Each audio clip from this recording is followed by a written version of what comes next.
नमस्ते, मैं अविचल दुबे। भारत में एक बार फिर से कोरोना वायरस जिस तरह से रफ्तार पकड़ रहा है, यकीन मानिए उससे हमें डरने की ज़रूरत है। मैं आपको शुरुआत में 3 पॉइंट्स बता देता हूं जिससे आपको समझ में आ जाएगा कि कोरोना वायरस किस हद तक भारत में अब तेजी से पैर पसार रहा है। पहली बात ये समझिए कि भारत में 25 ऐसे ज़िले हैं जहां पर किसी ना किसी तरह की रेस्ट्रिक्शंस हैं, या तो लॉकडाउन है या नाइट कर्फ्यू है या अन्य किसी तरह की पाबंदियां हैं। 19 ऐसे ज़िले हैं जिनमें सबसे ज़्यादा कोरोना के जो मरीज़ हैं पिछले 10 दिनों में आए हैं, और इन 19 ज़िलों में से 15 ज़िले अकेले महाराष्ट्र से हैं। और तीसरी बड़ी बात कि भारत में भी दक्षिण अफ्रीकी स्ट्रेन पाया गया है। दिल्ली में उसका पहला मामला दर्ज कर दिया गया है। तो इस पूरी बात को, कोरोना वायरस की रफ्तार को और लॉकडाउन की स्थिति से लेकर वैक्सीनेशन प्रोग्राम तक को समझते हैं।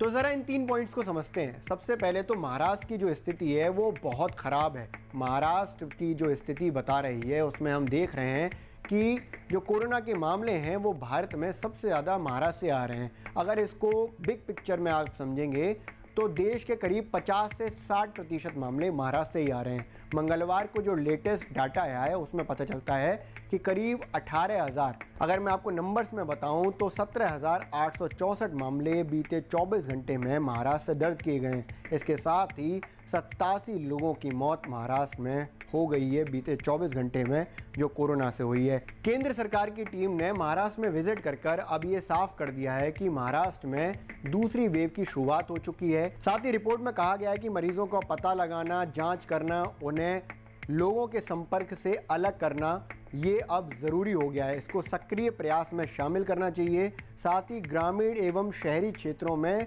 लोग कोविड-19 संबंधी सुरक्षा नियमों का पालन भी नहीं कर रहे हैं, जिस वजह से वहां पर ये दिक्कत आ रही है। 15 ऐसे जिले बन चुके हैं जहां पर 10 जिलों में सर्वाधिक मामले सामने आए हैं। केंद्रीय स्वास्थ्य सचिव राजेश भूषण ने महाराष्ट्र सरकार को लेटर लिखकर कहा है कि नाइट कर्फ्यू, इसके अलावा वीकेंड में लॉकडाउन जैसे कदमों का संक्रमण के प्रसार को रोकने में सीमित प्रभाव दिख रहा है। ऐसे में राज्य को कड़ी रणनीतियां बनानी होंगी और कोरोना के प्रसार को रोकने के लिए बड़े महत्वपूर्ण कदम उठाने पड़ेंगे। दरअसल केंद्रीय दल ने 17 से 11 मार्च के बीच महाराष्ट्र में विजिट किया था और उसके बाद उन्होंने कहा था कि जिस तरह एडमिनिस्ट्रेशन ने अगस्त सितंबर में कोरोना को रोकने के लिए काम किया था, जैसी चुस्ती, जैसी दुरुस्ती तब दिखाई थी, वैसी ही अब दिखानी होगी, क्योंकि ये वेव काफ़ी घातक है और महाराष्ट्र को इसका खामियाजा लगातार भुगतना पड़ रहा है और आगे चलकर ये और तेज हो जाएगी। सरकारी डेटा बता रहा है कि नासिक, पुणे, मुंबई, यहाँ पर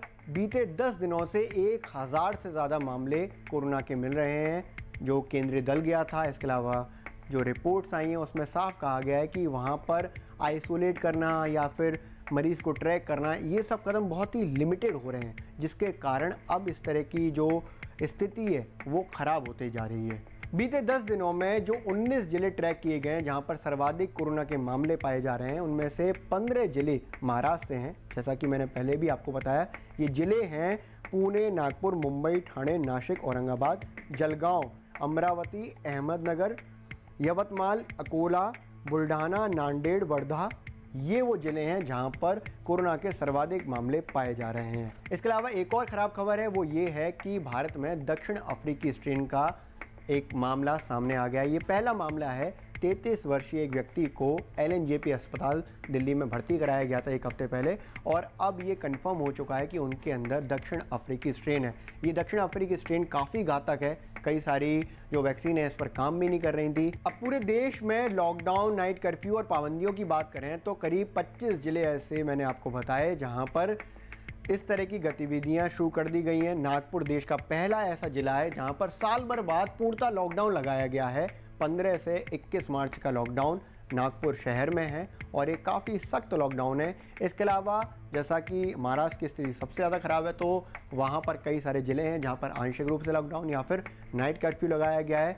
इसके अलावा गुजरात के 4 ज़िले हैं जहाँ पर नाइट कर्फ्यू लगाया गया है। अहमदाबाद, सूरत, वडोदरा और राजकोट, यहाँ पर रात 10 बजे से 6 बजे तक नाइट कर्फ्यू रहेगा। वहीं भोपाल और इंदौर में भी नाइट कर्फ्यू लगा दिया गया है। पंजाब के 9 ज़िलों में नाइट कर्फ्यू लगाया गया है। तो ये कुल मिलाकर ये समझ में आ रहा है कि पूरे देश की स्थिति ख़राब होती जा रही है। दिल्ली में भी जो नंबर्स हैं वो पहले की अपेक्षा अब तेज़ी से बढ़ रहे हैं। इसके अलावा जो दिल्ली की स्थिति है वो भी ख़राब होती जा रही है। दिल्ली में पहले की अपेक्षा नंबर्स बढ़ रहे हैं। पहले 100 से कम नंबर्स हो गए थे, मौत भी नहीं हो रही थी, लेकिन अब नंबर्स तेज़ी से बढ़ रहे हैं और मौत भी हो रही है। कोरोना की रफ्तार बढ़ने के पीछे जो कारण सामने आ रहे हैं उसमें 2-3 कारणों को बड़ी स्पेसिफिकली कहा जाता है। उसमें ये कहा जा रहा है कि सबसे ज़्यादा तो फेस्टिव सीज़न जो अभी महाशिवरात्रि निकली और होली आएगी, उसमें जिस तरह की भीड़ बाज़ारों में हो जाएगी या हो रही है, उस वजह से कोरोना को रफ्तार मिल रही है। इसके अलावा कई सारी स्टडीज़ भी ये बता रही थी कि मार्च के 2-3 वीक में कोरोना अपनी रफ्तार पकड़ेगा, फिर से पीक पे जाएगा, नई वेव लेकर आएगा, वो फिर से देखने को मिल रहा है। और साथ ही जो धीमा वैक्सीनेशन प्रोग्राम है, इससे भी हमें एक नई परेशानी देखने को मिल रही है। भारत में दुनिया का सबसे तेज़ वैक्सीनेशन प्रोग्राम तो हो रहा है, लेकिन उसकी गति काफ़ी धीमी है। और सबसे ज़्यादा इम्पॉर्टेंट बात कि जो हमारे हाथ में है सोशल डिस्टेंसिंग, सैनिटाइजेशन और मास्क लगाना, वो भी हमने कम कर दिया है। हम लोगों ने भी काफ़ी गैर जिम्मेदाराना बिहेवियर शुरू कर दिया है। सोशल डिस्टेंसिंग का पालन नहीं कर रहे हैं, सैनिटाइजेशन प्रॉपर नहीं कर रहे हैं और डर की वजह से ही केवल मास्क लगा रहे हैं। तो अगर आपको और हमको कोरोना से निजात पाना है तो 2 कामों को सर्वाधिक करना पड़ेगा। वो ये हैं कि जो बेसिक प्रोटोकॉल्स हैं उनका ज़रूर पालन करें। इसके अलावा वैक्सीनेशन का अगर आपका नंबर आ रहा है, आपके बड़ों का नंबर आ रहा है, आपके बुज़ुर्गों का नंबर आ रहा है, तो उनको ज़रूर प्रमोट करें, खुद को प्रमोट करें और वैक्सीन ज़रूर लगवाएं।